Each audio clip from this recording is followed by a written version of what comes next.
artiste, Messere Diasulu de Madagascar, qui va nous présenter ses œuvres et on espère aussi raconter un peu de son histoire, de son parcours artistique. Mais l'autre invité d'exception, c'est Marie-Chantal Waneli-Gira, j'espère que je le prononce correctement, Marie-Chantal, qui est la représentante de la Banque mondiale, c'est Country Manager pour les collègues de la Banque mondiale du Madagascar.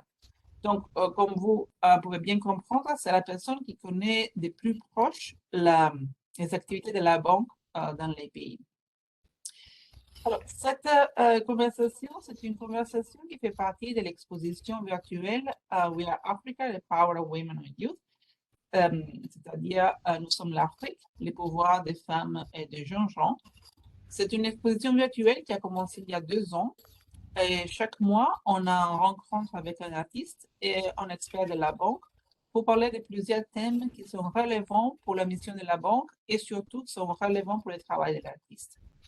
La modération est toujours dans ces moments-là par un des jeunes gens qui ont gagné la compétition internationale de la Banque mondiale sur Block for Dev. Donc, Mademoiselle Diallo, c'était la personne qui avait gagné pour la Guinée. L'exposition We Are Africa, c'est une exposition, comme je dis, virtuelle, qui répond à une autre exposition qu'on avait organisée en 2008, Africa Now, Afrique maintenant, qui avait lancé vraiment l'idée dans la Banque mondiale de l'art contemporain africain.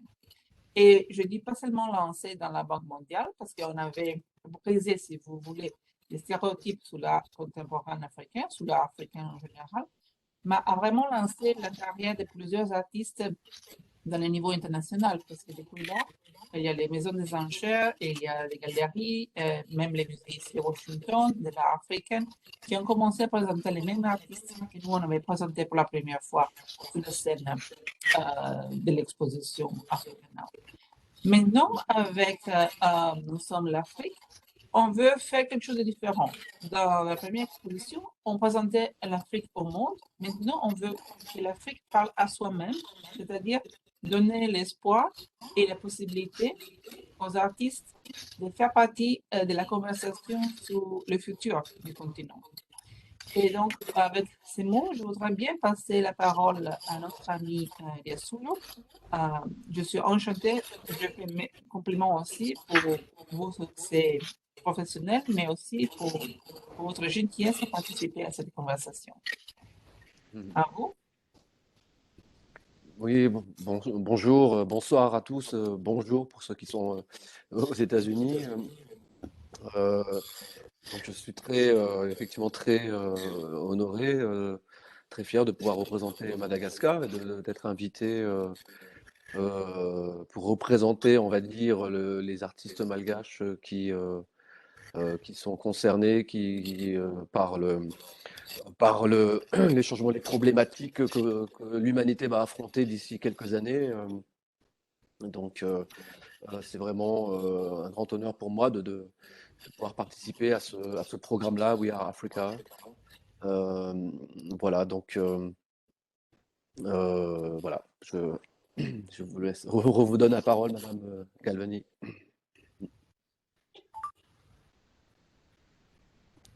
Merci, mais vous êtes vraiment trop modeste. Alors, je voudrais bien commencer en présentant vos œuvres.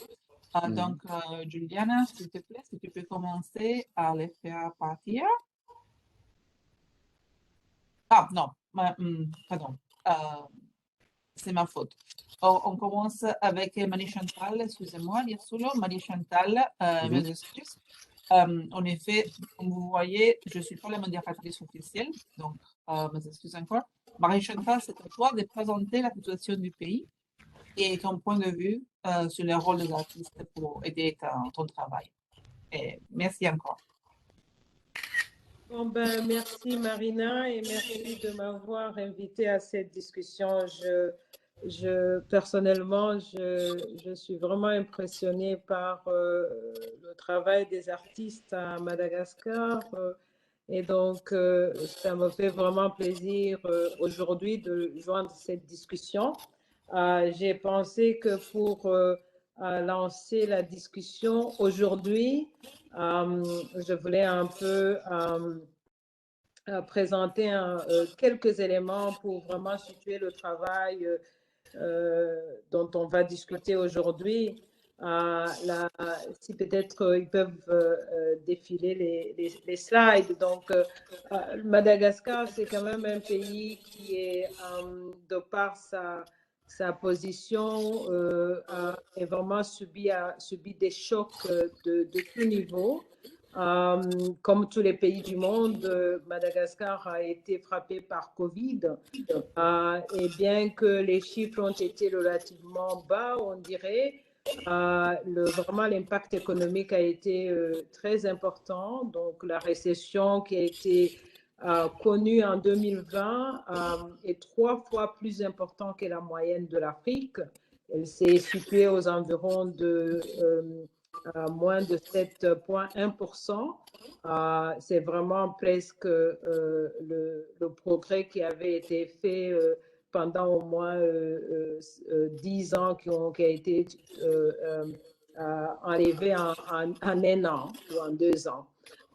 Et donc, si on regarde aujourd'hui l'impact au-delà économique, l'impact sur les aspects sociaux, surtout sur les aspects de santé, et si on projette dans le temps, si jamais la situation qu'on voit perdure, on peut vraiment se retrouver à une diminution, à une augmentation de presque de 18% en matière de mortalité infantile, qui était déjà assez élevée à Madagascar. Donc, ça, vous pouvez apprécier quel serait l'impact.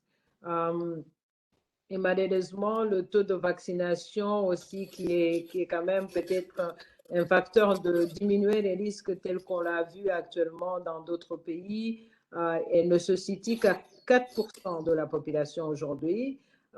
Et si on continue à ce rythme, ça prendra 15 ans pour Madagascar d'arriver à peu près aux objectifs que Madagascar s'est fixé de vacciner à peu près 55% de leur population adulte. Donc, pour vous dire que vraiment le choc de Covid a été un choc énorme pour Madagascar. Et vous pouvez passer au deuxième slide. Et ça, je pense que ça reprend un peu le travail de l'artiste qu'on voit aujourd'hui. On va en parler tout à l'heure parce qu'il est quand même assez focalisé sur l'illustration de ce que ça peut, de cet impact de Covid sur les populations, sur les vies humaines de Madagascar. Et donc, je pense qu'avec lui, on a une voix qui peut nous aider à amplifier ce message qu'on ne sortira pas de Covid à Madagascar si on n'arrive pas à accélérer les facteurs de vaccination. En même temps, le Madagascar, c'est une île et donc vraiment, comme la plupart des îles dans le monde, elle est vraiment sujet à l'impact du changement climatique et pourtant, ils n'ont rien fait pour amener le changement climatique, mais ils en payent un prix assez énorme. On estime au niveau de la Banque mondiale qu'à peu près le pays perd environ 100 millions de dollars par an en termes de juste à cause des différentes désastres naturels, que ce soit les cyclones. Par exemple, entre 2009 et 2018, Madagascar a été frappé par plus de 27 cyclones et autres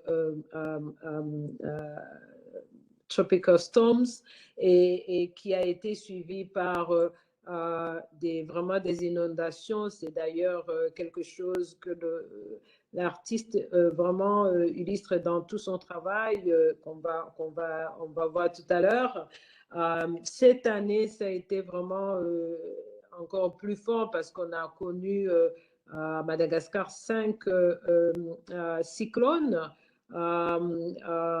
qui ont pu se passer en délai de 25 jours et qui ont amené la perte qu'on estime, selon nos estimations, à presque 678 millions de dollars. C'est à peu près 4,8% de leur produit national brut.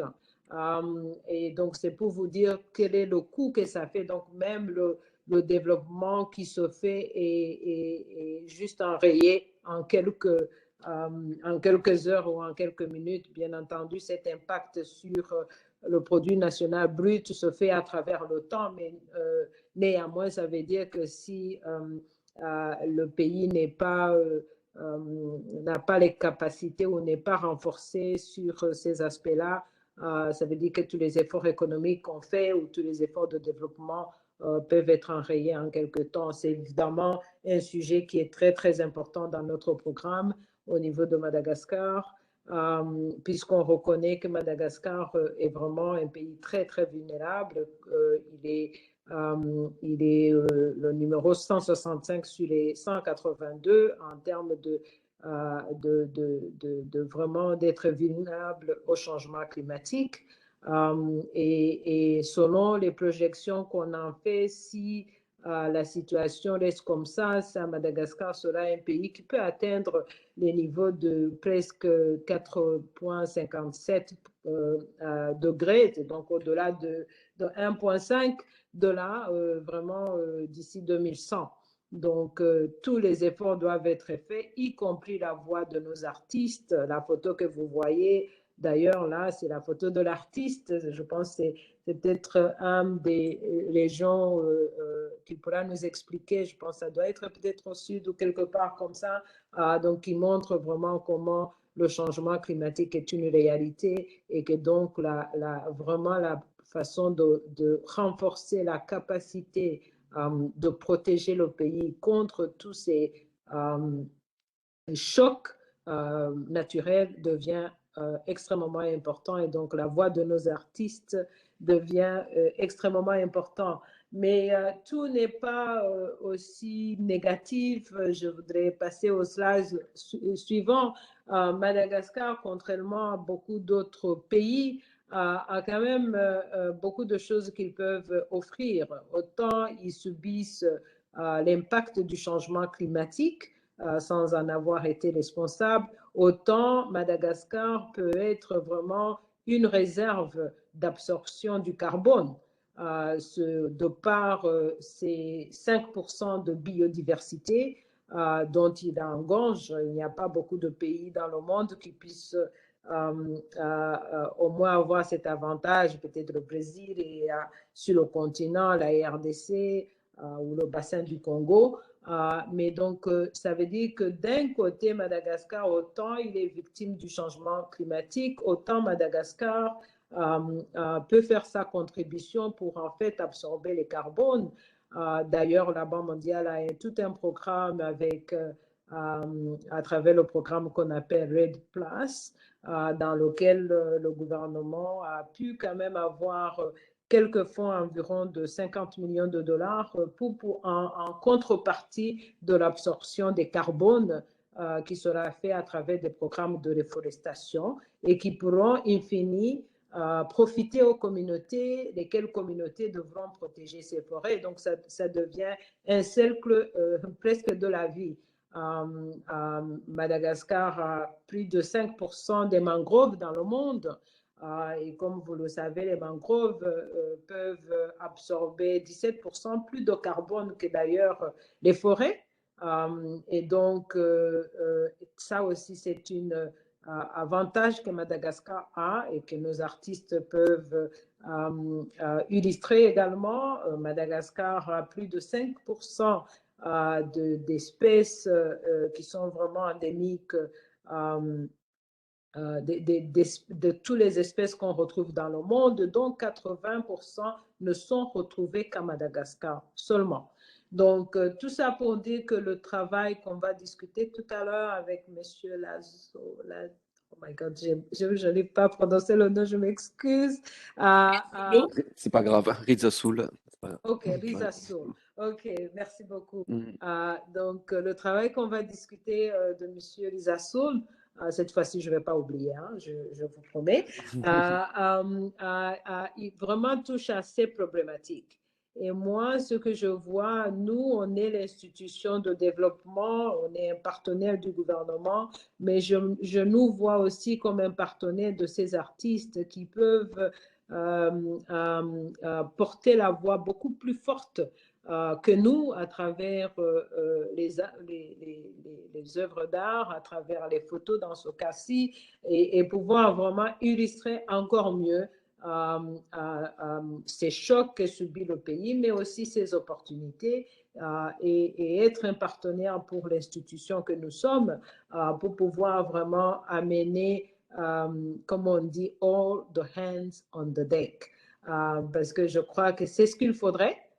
C'est ce qu'il faudrait pour que cette île qui engorge de beauté pour ceux qui ont visité Madagascar, je pense que vous serez d'accord avec moi. Pour ceux qui ne l'ont pas fait, je vous invite à le faire très, très vite. Le ciel est ouvert et je suis sûre que nos artistes vous feront découvrir Madagascar. On va le voir aujourd'hui, je pense. Et je crois qu'avec ça, vous pouvez lier à la cause de, je crois le thème d'aujourd'hui, c'est on est l'Afrique pour les femmes et pour les jeunes. Madagascar, 50% de la population est femme. Et vraiment, c'est une population extrêmement jeune. Je pense que j'ai rarement vu les pays autant de jeunes. La majorité, c'est moins de 25 ans. Donc, la plupart de nous qui sont dans ce room-là seraient des vieux à Madagascar. Donc, je pense qu'il faut pouvoir toucher ces assets, comme on dit, ces femmes et ces jeunes pour allier l'action de nos artistes. Et vraiment, on a besoin de votre voix. Et je vais m'arrêter là et merci beaucoup. Merci encore Chantal. Je dois dire, comme je dis au départ, c'est vraiment extraordinaire de t'avoir dans ce dialogue parce que, en effet, pour nous, comme programme d'art, l'espoir c'est toujours vraiment de créer des liens avec les collègues qui travaillent dans les opérations. Et je connais ton travail, on a travaillé avant depuis longtemps, je sais ta passion pour l'art et ta compréhension aussi du rôle des artistes comme communicateurs et aussi comme alchimistes du futur. Donc, avec ça, je voudrais bien passer les micros à notre ami Yashul Soulo. Et je crois qu'à la fin, on trouvera une décision sur la prononciation de votre nom. Oui, oui, c'est je vous remercie encore pour votre patience avec nous. Je vous en prie. Je vous en prie. Oui, donc voilà, donc la première photo que nous voyons ici, c'est une photo que j'ai prise à Mananzar, où je suis parti en reportage pour couvrir en fait les conséquences du passage du cyclone Batsirai, qui a fait énormément de victimes, qui était un des 5 cyclones que évoquait Madame Iwani Ligira. Et celui-ci, le cyclone Batsirai, a fait énormément de victimes, je crois plus de 120 000 sinistrés, même plus, je crois, environ 120 personnes décédées, et qui a beaucoup impacté sur la côte est de Madagascar. Et donc là, sur cette photo, on est sur Mananzar, une grande ville côtière sur la côte est, donc, et on voit une maison qui malgré le passage du cyclone, est encore un peu debout, mais qui a perdu tous ses murs, et on voit là une personne, une habitante de cette maison qui qui essaie de sauver les meubles, comme on dit, hein, qui essaie de sauver les derniers meubles possibles avant que la maison soit détruite ou ne s'effondre complètement. Donc voilà, ça euh, euh, c'est c'est une des scènes, c'est une scène quotidienne qu'on voyait donc à ce moment-là, après le passage du cyclone, je crois qu'à 90 ou 95%, la ville de Mananzar a été complètement détruite. Et donc les gens ont vraiment souffert et souffrent toujours, hein, de des conséquences de ce cyclone-là. Ici, sur cette photographie-là, on est toujours dans la même région, mais sur la RN25, la route entre la ville de Ranmafan et la ville de Mananzar. Voilà, tout au long de ma route, j'ai fait la route donc avec mon véhicule personnel pour rejoindre Mananzar. Et tout au long de la route, on voyait toutes ces maisons comme celle-ci sur cette photo qui étaient détruites. Détruites, des maisons qui appartenaient à des paysans, des cultivateurs, des agriculteurs, et qui en fait, du jour au lendemain, en une nuit, ont pratiquement tout perdu. Leurs réserves de riz, leurs meubles, voilà, tous leurs biens, quoi. Comme ce monsieur-là. Alors cette photo est assez intéressante parce que on est toujours sur la route nationale 25 qui mène à Mananzar, et je tombe sur cette maison qui était miraculeusement encore debout. Et je rentre dans la maison et je discute avec ce monsieur dont je ne me rappelle plus le nom.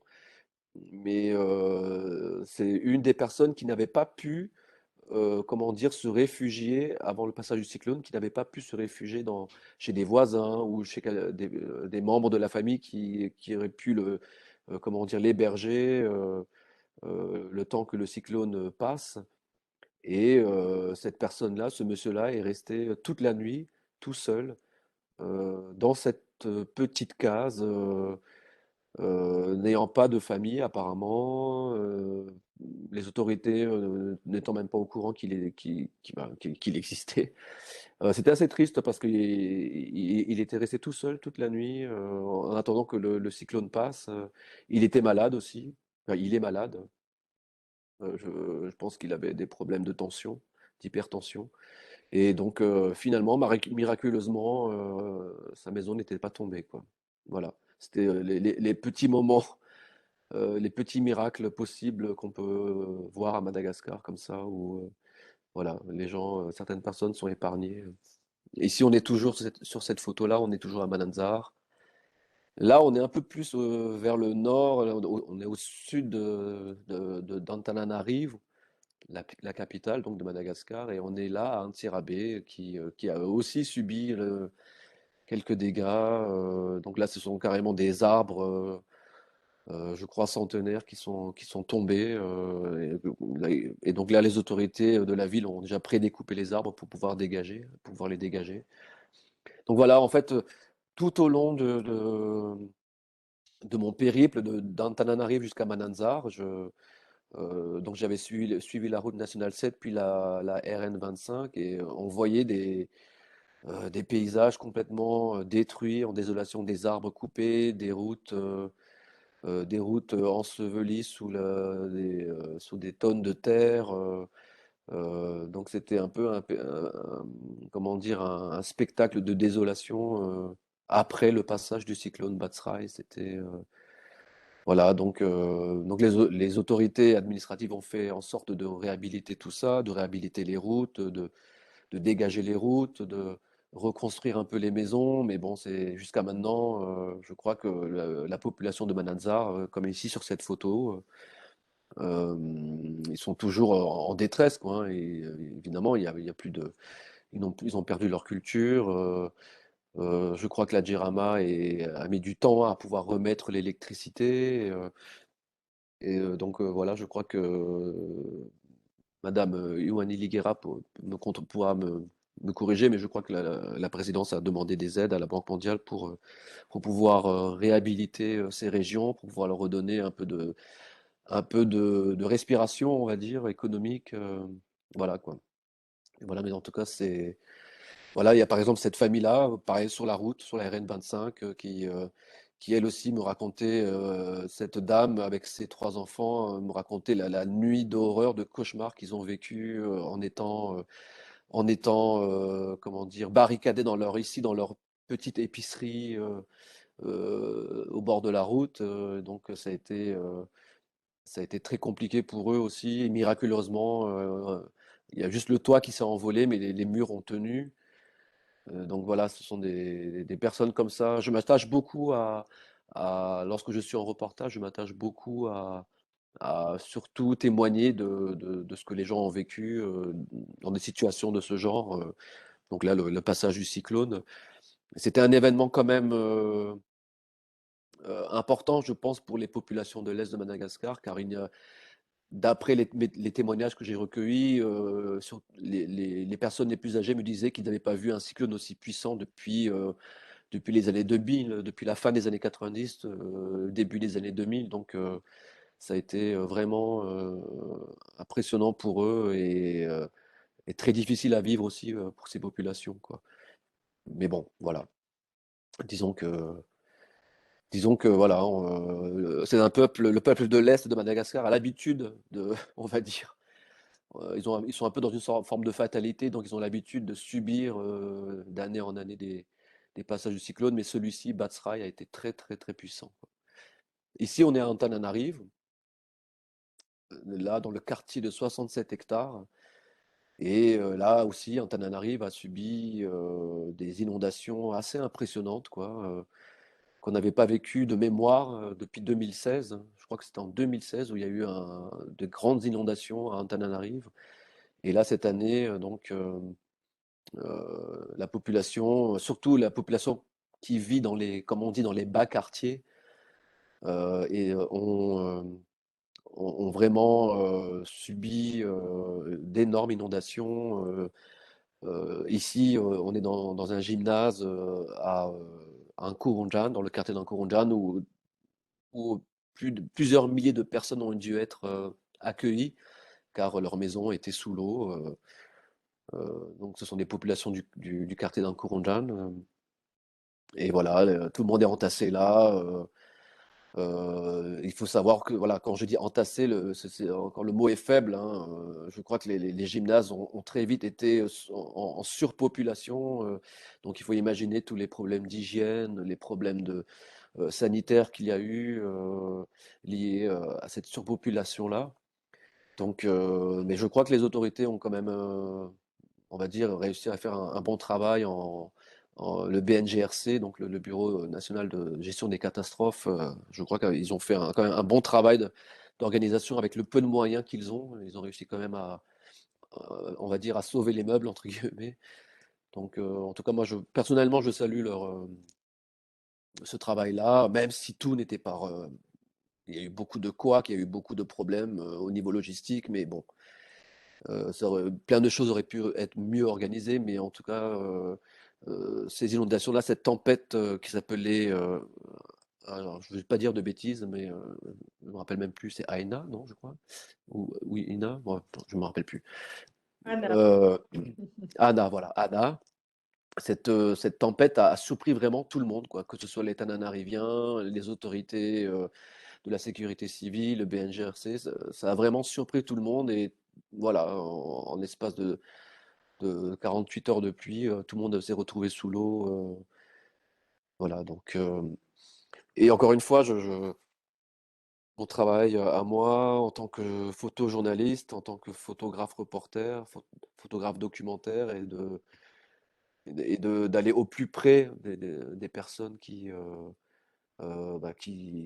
sont dans le besoin, j'ai eu, on va dire, j'ai visité beaucoup de familles qui jusqu'à maintenant, à cette époque-là, n'avaient pas encore eu la visite des autorités du Fouctan ou d'une aide quelconque. Donc, c'est vrai que lorsqu'on arrive dans les endroits comme ça, on est un peu accueillis comme des héros, alors que nous, notre seule arme à nous, c'est le témoignage, quoi. Prendre des photos, prendre des témoignages. Donc, on se retrouve un peu des fois démunis en tant que journaliste.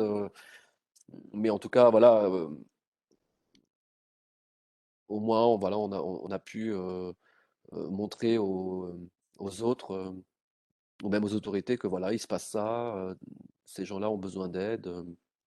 Donc voilà, on va dire que c'est ça ma mission principale, quoi.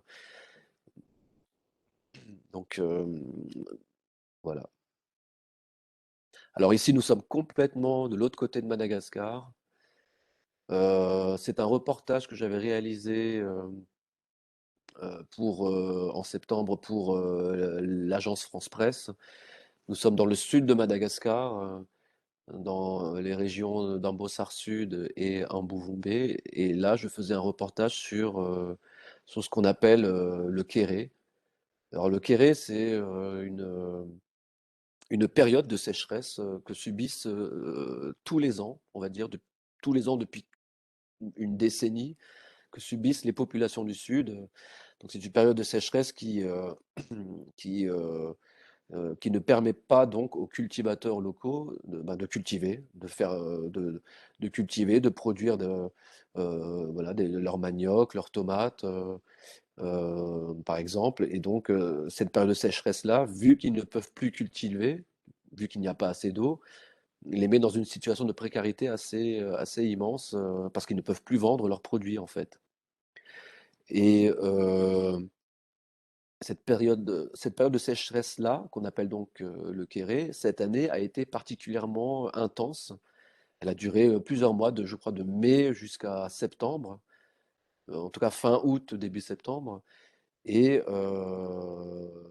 elle a été particulièrement médiatisée, car alors même que la période de kéré est une période qui est chronique, hein, qui arrive tous les ans. Cette année-là, elle a été particulièrement médiatisée car cette période-là s'est avérée assez longue, s'est avérée extraordinairement plus longue que d'habitude, quoi.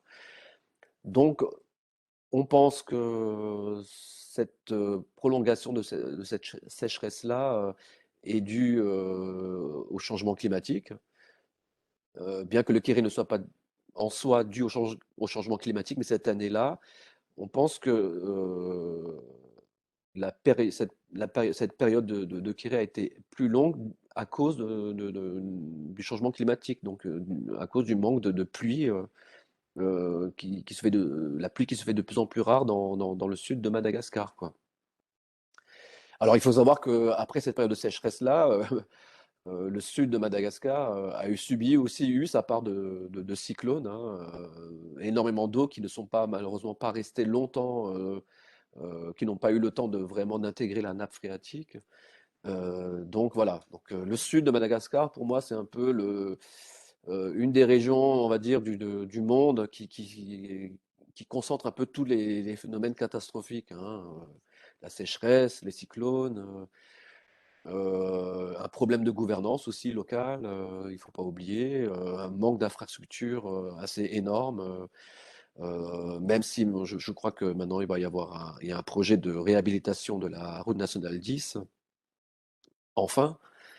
Mais voilà, donc le sud de Madagascar, je crois que c'est la région que j'ai le plus visité de toute ma carrière de photographe. J'y vais peut-être 3 ou 4 fois par an depuis plus de 15 ans maintenant. Et je peux dire que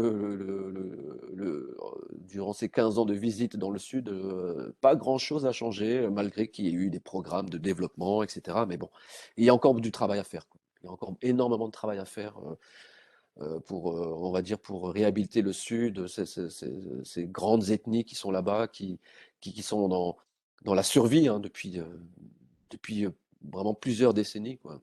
Voilà. Donc et le changement climatique ne va pas arranger les choses parce que si rien n'est fait, si des décisions, on va dire, politiques ne sont pas prises de façon urgente, ces périodes de kéré, de sécheresse-là vont comment dire, s'aggraver d'année en année. Les périodes cycloniques vont être de plus en plus dures. Peut-être que cette année, on a eu 5 cyclones, enfin 4 cyclones et une tempête tropicale violente, mais je pense que d'année en année, voilà, toutes ces catastrophes-là, pardon, vont se démultiplier, donc il faudra évidemment faire quelque chose, quoi. Merci, merci. Ces images sont très, très touchantes. Et je voyais Marie Chantal qui annuait maintenant que vous parliez, parce que, en effet, j'imagine que c'est la situation euh, qu'elle fasse tous les jours sur les documents, si vous voulez. Donc, vous avez porté l'aspect humain, l'aspect émotionnel de ces catastrophes. Et comme vous disiez, votre travail, c'est des témoignages. Et je voudrais ajouter quelque chose aussi, euh, que c'est important, je crois. Les programmes d'art, normalement, ne présentent pas dans ces projets de photojournalistes. parce que nous, on est un programme d'art. Mais on trouve que vos photos ont un aspect tellement empathique. Il y a tellement de poésie et de respect dans votre témoignage que ça devient une œuvre d'art en soi-même. Et donc, c'est pour cette raison, comme je vous avais dit, sans dire rien sur votre travail de photojournaliste, parce que c'est essentiel pour faire connaître ces histoires. Vous êtes les ambassadeurs de ces histoires, si vous voulez, pour le monde. Mais il y a beaucoup de vous dans ces photos aussi. Et c'est pour ça que je dis, vous n'êtes pas les journalistes neutres, si vous voulez. Vous êtes un journaliste très engagé. Vous partagez les souffrances de ces gens. Donc, je voudrais bien passer les micros à Marie-Chantal pour sa réaction et après parler avec vous, bien sûr, sur votre façon de travailler en réaction à ce que je viens. À toi, Marie-Chantal. D'accord. Merci beaucoup, Monsieur Rizasoul. C'est vraiment, Marina a tout à fait raison. C'est tellement touchant, vos photos, et ça reflète. Et quelque part, je dois dire, vous atteignez déjà votre objectif, parce que la première chose, c'est de transmettre le message de ce que vous voyez, mais d'y mettre l'empathie nécessaire pour que les gens puissent apprécier l'impact sur les vies humaines, parce qu'à la fin de la journée, c'est ça qui compte. Donc, moi-même, j'étais à Mananja quand la situation s'est passée, et donc je peux vraiment voir dans vos photos une réalité de ce que j'ai vu sur le terrain. Je dois dire que vraiment l'appel qui a été fait par le gouvernement, comme vous l'avez souligné, a été entendu par la banque. Nous allons mettre à peu près 405 millions de dollars en réponse au cyclone. Et qui va toucher à peu près certaines choses que vous avez illustrées, donc la partie des infrastructures, qui est vraiment presque à la hauteur de 100 millions de ces 405 millions. On va toucher le secteur de l'eau. Je pense que quand vous avez présenté la partie du Sud, qui est une région que j'ai visitée plus de 6 fois depuis que je suis à Madagascar. Ça fait 2 ans que je suis à Madagascar, donc c'est une région qui me tient à cœur comme vous. Mais ce qui est assez frappant et que peut-être vous illustrez, c'est comment on peut avoir de l'eau, mais l'eau tombe, ça part dans le sol ou ça part dans l'océan. La question est de savoir comment faut-il changer cette dynamique. Comment faut-il s'assurer qu'on peut faire une gestion de l'eau, des ressources en eau. Quand l'eau tombe, on peut le garder quand on n'a pas besoin de le lâcher dans la nature pour qu'il fasse des dégâts. Et donc ça, je peux vous dire, c'est un sujet qui nous préoccupe énormément dans le Sud. On est en train de faire une analyse de la ressource en eau pour vraiment voir comment on peut aider à gérer cette ressource et aussi à la distribuer, parce que quand vous êtes du côté de Fort-Dauphin, la pluviométrie, elle est bonne, mais quand vous allez du côté de Tuléar, la pluviométrie n'est pas là. Donc, qu'est-ce qu'il faut faire pour faire ça? Donc, juste pour dire que certaines de vos images, la dame que je vois ici, avec, par exemple, tout le programme de protection des dunes qui est en train d'être fait, ainsi de suite. Donc, il y a vraiment ce côté-là, et peut-être ma question à vous sera de dire, qu'est-ce que vous pensez qu'on pourrait faire? Parce qu'à la fin, ce que je trouve qui est assez frappant, et je vais peut-être me focaliser sur le Sud ici, c'est que il faudrait vraiment passer à une autre dynamique de réponse de l'urgence, mais plutôt vers une réponse de la résilience. Peut-être vous avez, comme vous êtes journaliste et photographe en même temps, peut-être vous avez des points, donc ça me fait plaisir d'entendre de votre côté qu'est-ce que vous voyez que nous ne voyons pas pendant qu'on est vraiment en train de penser qu'est-ce qu'il faut faire. Le Sud, c'est une région qui, on avait fait une analyse de ce qu'il a reçu comme appui entre 2000 en 2009 et 2019, c'est à peu près 1,3 milliard de dollars. Donc, c'est quand même impressionnant. Et pourtant, les images qu'on a, comme vous l'avez vu, c'est ça. Alors, la question, c'est pas tellement l'argent, je dirais même. La question est comment est-ce qu'on utilise cet argent pour vraiment passer de l'humanitaire à la résilience de ces communautés. Comment faut-il faire pour enrayer ces questions de gouvernance? Vous avez vraiment mis le point sur un certain nombre de choses. Donc ça, c'est une question que je vais vous retourner et entendre un peu votre point de vue là-dessus pour que ce soit une conversation. Oui, merci de me donner la parole. Alors, effectivement, je suis journaliste et en tant que journaliste, nous observons énormément comment vivent les gens, comment les gens survivent en fait, hein. Il faut quand même mettre en avant que beaucoup de personnes dans le sud, on va dire sur à peine 100 km², hein, entre Tuléar et Fort-Dauphin, ben, il y a une zone qui fait à peine 100 km². Ces gens-là sont en survie, en résilience constante, quoi, hein. Comme vous l'avez souligné, voilà, il y a ce problème de gestion de l'eau. Voilà, donc alors en tant que journaliste, voilà, nous observons ça. Alors c'est difficile, c'est compliqué de dire oui, il faudrait faire ci, il faudrait faire ça. Malheureusement, je ne suis pas ni ingénieur en hydraulique, ni expert en sociologue ou anthropologue sur ces régions-là, quoi. Mais ce que je peux dire, en tout cas, c'est que, de mon point de vue personnel, c'est qu'il y a vraiment un problème de gouvernance, hein. Et quand on parle avec les gens localement, que ce soit dans la partie ouest, la partie de Tulia ou la partie euh, est, la partie de Fort-Dauphin, les gens ne se sentent pas considérés par les autorités. Donc ça, c'est une chose que j'ai vraiment notée, que ce soit les autorités locales, hein, députés, districts, ou les autorités centrales à Antananarive, quoi. Les gens ne se sentent pas considérés, ne se sentent pas respectés par les pouvoirs, les différents régimes successifs voilà, qui se sont suivis, quoi.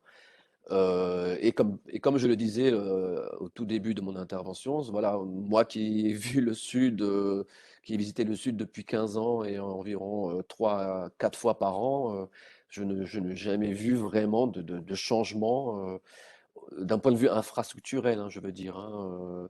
Alors évidemment, oui, il y a plus d'ONG. Il faut quand même noter que depuis cette année, depuis 2021, nous avons quand même Médecins sans frontières qui est basé là-bas et de façon permanente. Nous avons aussi Action contre la faim, ce qui veut dire, c'est pas pour leur faire de la publicité, mais ce qui veut dire que quand même, ce sont des ONG qui ont l'habitude d'être sur des terrains de guerre, quoi, hein, qui ont l'habitude d'être dans l'urgence, de travailler sur l'urgence, comme en Ukraine en ce moment, ou voilà, quoi. Mais alors pourquoi? Ben, ils sont dans le sud à Madagascar, parce que c'est une vraie urgence, quoi. Et là, ils se sont dit, non, c'est plus possible, on peut pas laisser le sud de Madagascar comme cela. Donc on va y aller. Médecins sans frontières, quand même. Enfin, moi, ça m'interpelle beaucoup de me dire. La dernière fois que Médecins sans frontières sont venus à Madagascar, c'était en 2017, c'était pour lutter contre l'épidémie de peste, quoi. Voilà, dans l'est de Madagascar. Et puis ils sont revenus, ils ont dû revenir. Donc, tout ça pour dire que, en tant que journaliste, hein, encore une fois, et en tant que citoyen malgache aussi, hein, je le répète, je pense qu'il faut vraiment remédier à un problème de gouvernance d'un point de vue général. Je n'ai pas la solution, je ne suis ni le HCC, je suis ni Premier ministre, je suis ni député. Voilà, mais voilà, il va falloir travailler vraiment sur le fond, sur comment travailler avec les administrés qui sont sur zone, quoi. Voilà, comment, tout en respectant leurs traditions et leur façon de vivre, mais comment, voilà, il faut leur proposer aussi des choses concrètes, quoi, et qui soient viables. Voilà, mais c'est pas, comme vous le disiez, Madame Ioanni Liguera, c'est pas qu'une question d'argent, c'est une question de volonté aussi, quoi. Ouais. Magnifique, je remercie les deux parce que vous avez touché vraiment à la réalité des choses. pas seulement ce qu'on voudrait faire, mais les problèmes concrets qu'on face. Je voudrais ouvrir un moment pour nos participants la possibilité de vous poser des questions directement. Donc, vous pouvez bien l'écrire dans les chats ou si vous préférez ouvrir les micros à ce moment-là, vous pouvez bien les ouvrir. Et vous avez 10 minutes à votre disposition avec ces deux personnes extraordinaires. Marina, peut-être qu'en attendant que les gens nous posent les questions, je voudrais juste réagir à ce que M. Lazassoula vient de dire. Je pense que, et je vois mes collègues d'ailleurs qui travaillent sur le site qui sont connectés, je pense que vraiment la dynamique que la banque voudrait faire avec, je dois dire, M. Lazassoula, que ce qu'on a vu de la réponse de ce gouvernement au Sud, on le prend pour, comment je vais dire, monnaie comptant. Ils ont préparé ce qu'ils ont appelé le plan émergent pour le Sud. Et donc, pour nous, une institution qui n'est pas une institution humanitaire, la raison pour nous d'être au Sud, c'est vraiment de créer une plateforme à travers le projet Muyinjo. Je suis sûre que peut-être la prochaine fois, on vous demandera d'être avec nous pour essayer de voir qu'est-ce que fait ce projet, est-ce qu'on peut l'illustrer à travers une série de reportages ou des choses comme ça. Donc, qui est vraiment censé être une plateforme de changement justement de ce paradigme où tu peux passer d'une période vraiment si on peut enrayer le kéré, parce que c'est possible, c'est faisable. Et donc, vraiment permettre aux gens d'avoir le minimum à manger. Vous et nous, on est en train de parler aujourd'hui parce qu'on a peut-être mangé quelque chose le matin ou à midi selon la zone où on est.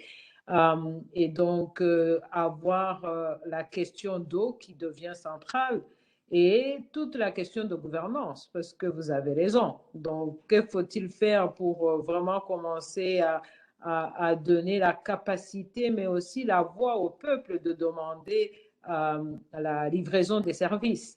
Mais comme on dit, un ventre affamé n'a point d'oreille. Donc, il faut absolument pouvoir au moins adresser cette question de sécurité alimentaire et autour de la question d'eau, et puis en même temps créer cet espace pour que les gens puissent demander un peu plus de la part des autorités, mais en même temps les renforcer ces autorités. Voilà un peu le paradigme qu'on est en train de faire, Monsieur Lazassoula, sur le Sud à travers le projet Muyinjo. Et donc, je suis tout à fait d'accord avec vous que le Sud, c'est une crise de développement.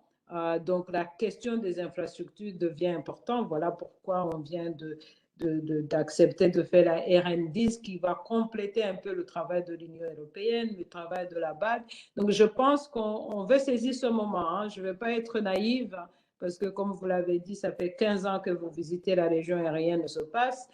Mais je vais être un peu optimiste pour les 2,9 millions de personnes qui vivent dans le Sud pour voir comment est-ce qu'on peut être là et comment on peut avoir cette voix qui est la vôtre pour nous permettre de rester sur le message et de rester sur cet élan qui peut-être peut changer les choses au Sud. Je voulais juste réagir sur ce point parce que c'est tellement important. Merci beaucoup, Merci. Marie-Chantal. Excusez-moi, il y a une question aux participants. Les artistes photographes de Madagascar ont-ils facilement accès au marché mondial de l'art? Que peut-on faire pour améliorer leurs accès? Et donc, excusez-moi, je change un peu de régime, mais je crois que c'est important de répondre aussi, s'il te plaît. Oui, bah merci pour cette question. C'est une question très importante. Donc voilà, Madagascar, on a toujours le sentiment que sur le plan culturel, on est toujours un peu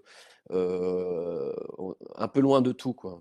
Il faut savoir que nous, les artistes malagasy, on a toujours ce sentiment d'être un peu loin de tout, c'est-à-dire de ne pas avoir les bonnes connexions, les bons réseaux pour pouvoir se développer. Donc, oui, c'est assez difficile quand on est artiste malgache de briller, on va dire, à l'international, hein. Il y a énormément de programmes culturels, d'aide au niveau du continent africain qui sont mis en place, hein. Mais malgré tout, c'est toujours compliqué de pouvoir se connecter à ces programmes-là parce que Internet, l'accès à Internet est très difficile quand même à Madagascar, hein, et pour un artiste, une connexion Internet revient assez cher, rien que cela. Et donc voilà, il y a comment dire, quelques organismes, quelques fondations à Madagascar qui mettent en place des programmes d'aide aux artistes et pour les faire briller à l'international. Je pense par exemple au prix d'art contemporain Paris-Tana, qui est organisé par la Fondation H. Par exemple, il y a aussi d'autres structures comme Account Contemporary qui sont mis en place voilà, que les médias, on va dire internationaux, parlent des artistes malgaches, mais c'est assez compliqué. Alors, comment améliorer ça? Oui, le nerf de la guerre, c'est toujours pareil, c'est l'argent, hein. Les artistes ici ne sont pas subventionnés comme dans d'autres pays, on va dire en Europe. Ils sont toujours un peu tout seuls dans leur coin et ils créent des choses, qu'ils soient peintres, designers, chanteurs ou photographes. Ils créent les choses un peu sans argent. Donc oui, les artistes malgaches, je pense, ont besoin d'un système de subvention avec une sélection sur dossier peut-être, oui, mais un système de subvention, voilà, par des fondations, ou ce serait encore mieux si le gouvernement malgache nous aidait, mais voilà, donc voilà, mais c'est un peu ça, ce qui nous manque en tant qu'artiste, c'est surtout de l'argent pour créer, quoi. C'est surtout de l'argent pour créer. Donc c'est ça qui est primordial, je pense. Et car les artistes malgaches sont très créatifs, sont très, ce sont des travailleurs, ils créent énormément de choses, mais ils ont besoin d'argent pour pouvoir le faire. Et puis après, la reconnaissance vient tout seul, quoi. La reconnaissance vient toute seule. Merci beaucoup. Et je voudrais réagir à ça, si vous permettez, parce que Mhm. même avec cette exposition qu'on est en train d'organiser, euh, on a vu ce que vous décrivez pour plusieurs pays dans lesquels c'est impossible, par exemple, même pour l'artiste qui a été sélectionné, de s'envoyer les images de son travail parce qu'il n'y a pas de connexion Internet. Et donc, il faut utiliser WhatsApp, il faut utiliser des collègues des bureaux de la banque qui vont vraiment chercher l'artiste pour prendre les images, prendre des photos, les envoyer à nous. Mhm. Je crois que c'est un problème international et aussi, je crois que c'est un problème du marché de l'art parce que le marché Mhm. de l'art, en effet, est assez petit en réalité. Donc, Mhm. les musées, les galeries, etc., tendent à rester toujours dans le même coin. Comme j'avais parlé au début de l'exposition Africa Now, ça a été vraiment pour beaucoup d'artistes la possibilité de se faire connaître au-delà des circuits normaux, si vous voulez, au commun des conservateurs qui venaient dans les continents pour voir les artistes. Donc, à l'époque, moi, je voyageais beaucoup pendant plusieurs mois dans plusieurs pays et je renvoyais beaucoup de curriculum et des portfolios. Alors, pour répondre à ce que vous dites, je suis tout à fait d'accord. On a besoin de soutien des fondations ou d'autres organisations. Je fais un petit appel à Marie Chantal, je me permets, parce qu'au Cameroun, on avait commencé ça il y a plus de 10 ans.